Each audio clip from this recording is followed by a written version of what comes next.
Mis amados amigos y hermanos, quiera nuestro amoroso Dios dejar caer sobre nosotros como gotas de lluvias refrescantes en el desierto sus más ricas bendiciones.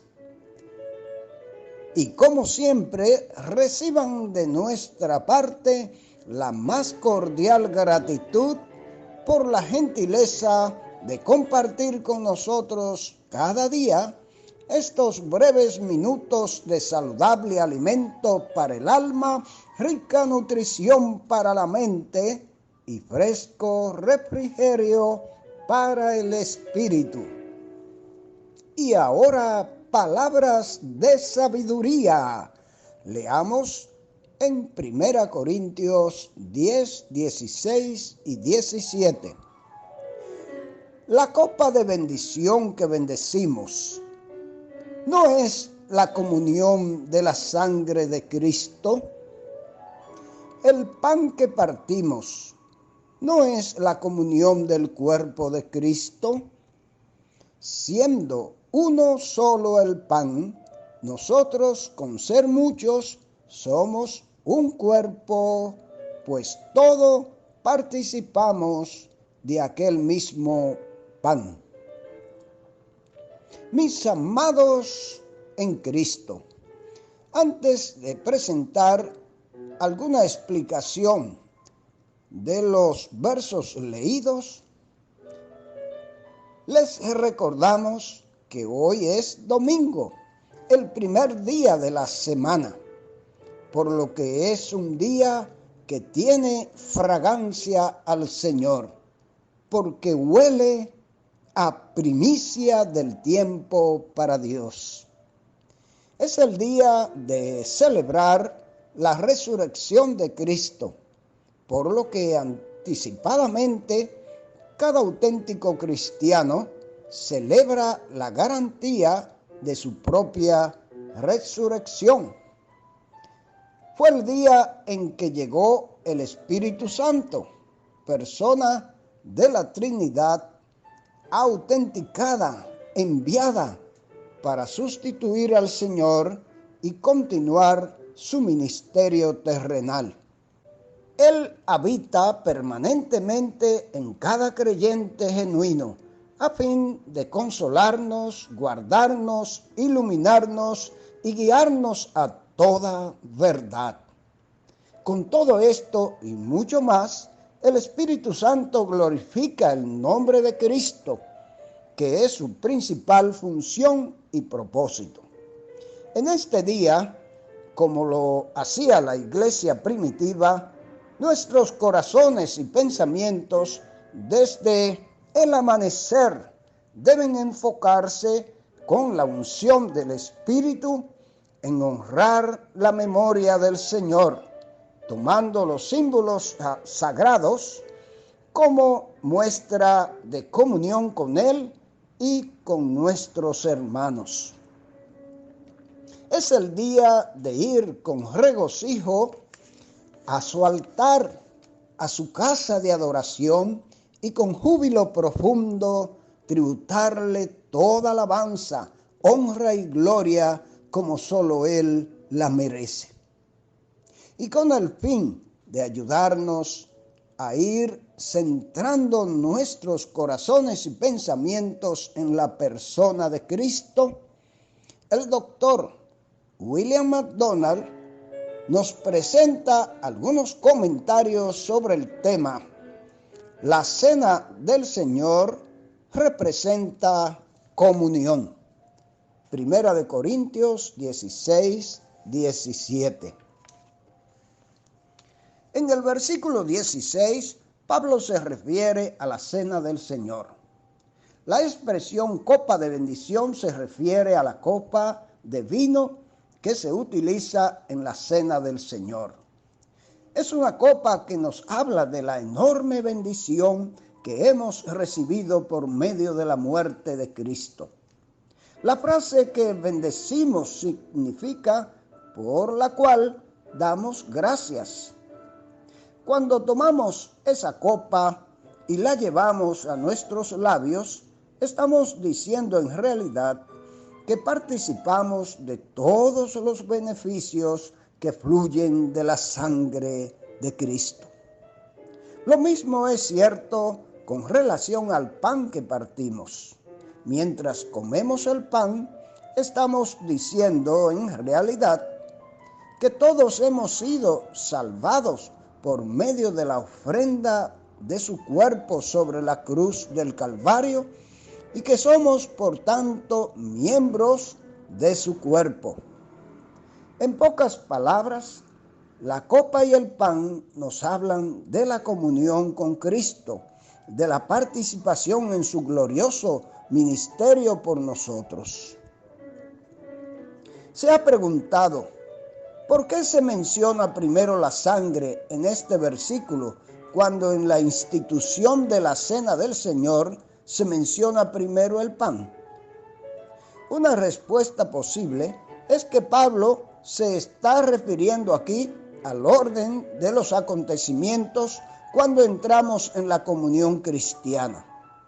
Generalmente, un recién convertido comprende el valor de la sangre de Cristo antes de reconocer la verdad del cuerpo. De este modo, este versículo nos da el orden en el cual comprendemos la salvación. Todos los creyentes, aunque muchos, son un solo cuerpo en Cristo, representados por el mismo pan.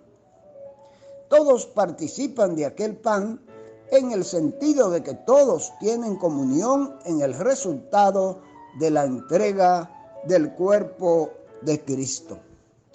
Lo que Pablo está diciendo en estos versículos es que comer en la mesa del Señor significa tener comunión con Él.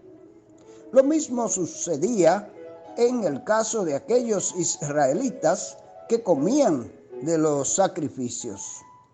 Significaba que tenían comunión con el altar. Sin lugar a dudas, aquí se hace referencia a la ofrenda de paz. El pueblo traía sus sacrificios al templo. Una parte de la ofrenda era quemada sobre el altar con fuego. Otra porción era reservada para los sacerdotes y la tercera parte o tercera porción era separada para quien ofrecía la ofrenda y para sus amigos. Ellos comían de la ofrenda el mismo día. Pablo está destacando que todos aquellos que comían de la ofrenda se identificaban con Dios y con el pueblo de Israel y, en pocas palabras, con todo lo que representaba el altar. Pero ¿cómo encaja esto con la porción de las Escrituras que estamos estudiando? La respuesta es muy sencilla. Tal como participar de la cena del Señor nos habla de comunión con el Señor, y tal como la participación de los israelitas de la ofrenda de paz hablaba de comunión con el altar de Jehová, del mismo modo, comer en una fiesta pagana hablaba de comunión con los ídolos. ¿Quiere Pablo decir en este versículo que la carne ofrecida a los ídolos cambia su carácter o su calidad? ¿O quiere decir que un ídolo es real y que oye, ve, tiene poder? La respuesta a estas dos preguntas es lógicamente negativa. Lo que Pablo quiere destacar es que lo que los gentiles sacrifican a los demonios, lo están sacrificando. De una manera extraña y misteriosa, la adoración de los ídolos está relacionada con los demonios.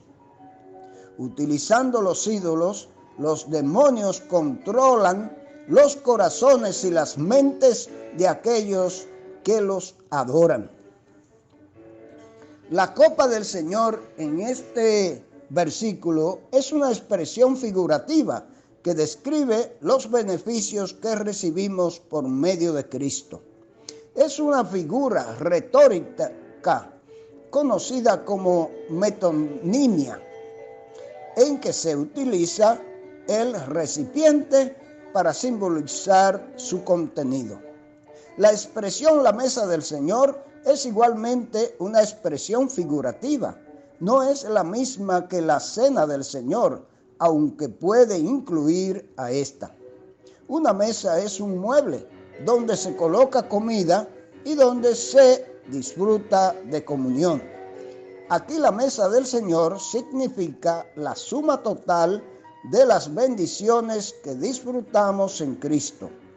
Cuando Pablo dice que no podemos beber la copa del Señor y la copa de los demonios, y que no podemos participar de la mesa del Señor y de la mesa de los demonios, no está refiriéndose a una imposibilidad física. Sería físicamente posible, por ejemplo, que un creyente entrara en un templo pagano y participase de una fiesta allí. Pero lo que Pablo está diciendo aquí es que ello sería moralmente inconsistente. Sería un acto de traición y de deslealtad hacia el Señor Jesús. Profesar adhesión o fidelidad a Él, por un lado, y luego ir a tener comunión con quienes sacrifican a los ídolos. Sería moralmente impropio y completamente censurable. No solo esto, sería imposible hacer esto y no provocar a celos al Señor. El cristiano debiera temer el desagradar así al Señor o provocar su justa indignación. Pensamos que somos más fuertes que Él, es decir, ¿nos atreveríamos a afligirlo de esta manera y arriesgarnos a sufrir una muestra de su juicio disciplinario sobre nosotros? Dios nos libre, mis amados hermanos, y es bueno que los amigos tomen en cuenta que cualquier fiesta o celebración o comida en nombre de algún santo, entre comillas, y en recordación de algún ídolo, es totalmente repugnante delante de Dios y es atentar contra el Señor. Y naturalmente, si usted no está guiado por el Espíritu Santo, usted puede hacer esto o de repente lo está haciendo continuamente sin saber el daño que se está haciendo y que usted está conspirando contra el propio Señor y puede ser objeto de juicio. Lo será un día si no se arrepiente, pero aún aquí pudiera tener juicio de Dios. El Señor nos bendiga y haga prosperar su palabra y nos ayude en este día a prepararnos y llevarle una adoración genuina, pura, como Él, solo y solo Él la merece.